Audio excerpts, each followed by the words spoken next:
बापू को निशाना नहीं बनाया गया, बापू को तो केवल एक माध्यम बनाया गया है। ये पूरे हिंदू समाज को नीचा दिखाने के लिए सब किया गया है। जो संत हैं वो संत समाज बड़ा पवित्र समाज होता है और विशेष रूप से भारतीय संस्कृति में हिंदू जनता में संत एक बहुत बड़ी भूमिका निभाता है। तो हमारे संत समाज को, जिसमें पूज्य आसाराम जी बापू जी हैं, उनको जिस तरीके से निशाना बनाया गया, और ये बापू को निशाना नहीं बनाया गया, बापू को तो केवल एक माध्यम बनाया गया है। ये पूरे हिंदू समाज को नीचा दिखाने के लिए सब किया गया है, क्योंकि बापू भारतीय संस्कृति का प्रचार कर रहे थे और बड़े अच्छे ढंग से वो सभी समाज को सही दिशा की ओर ले जा रहे थे।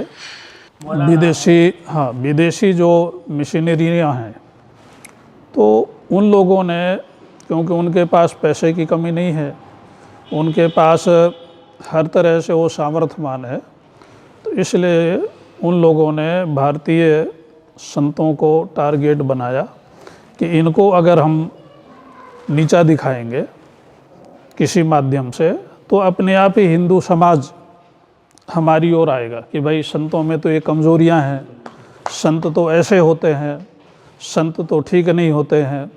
तो इसलिए पब्लिक को, हिंदू को हम अपनी ओर आसानी से अपने समाज में ला सकते हैं, उनको अपने समाज में हम मिला सकते हैं और उनको अपने धर्म से, हम अपने धर्म में उनको शिक्षित कर सकते हैं। ये उनका उद्देश्य था।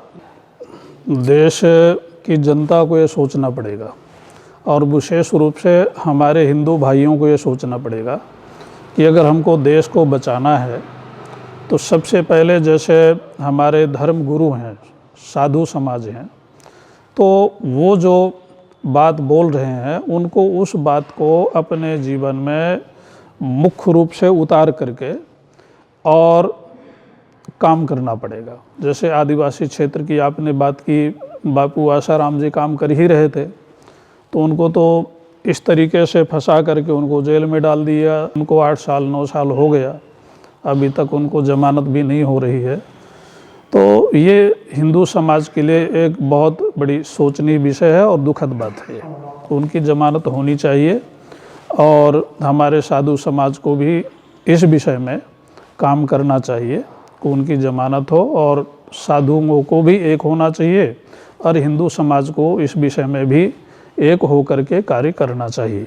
नहीं, हमारे देश की हालत तो आज बहुत नाजुक है, क्योंकि हम ये बहुत देख चुके हैं। श्रीनगर में भी देख चुके हैं, बंगाल में भी देख चुके हैं और भी नागालैंड में देख चुके हैं। तो अगर हिंदू इसी तरीके से सोता रहा, जागृत नहीं हुआ, तो ये देश हिंदुओं के हाथ से निकल जाएगा, विदेश के हाथों में पुनः चला जाएगा और फिर ये भारत गुलाम हो जाएगा। फिर ये अंत में यही परिणाम होना है अगर हिंदू इसी तरीके से प्रमाद में रहा, इसी तरीके से सोता रहा तो। इसलिए हमारे साधु संत जागृत करते हैं, जगह जगह जा कर के प्रचार के माध्यम से, गोष्ठी के माध्यम से, संत सम्मेलन के माध्यम से, कुंभ में, ये सभी हिंदुओं को जागृत करने का ही कार्य करते हैं।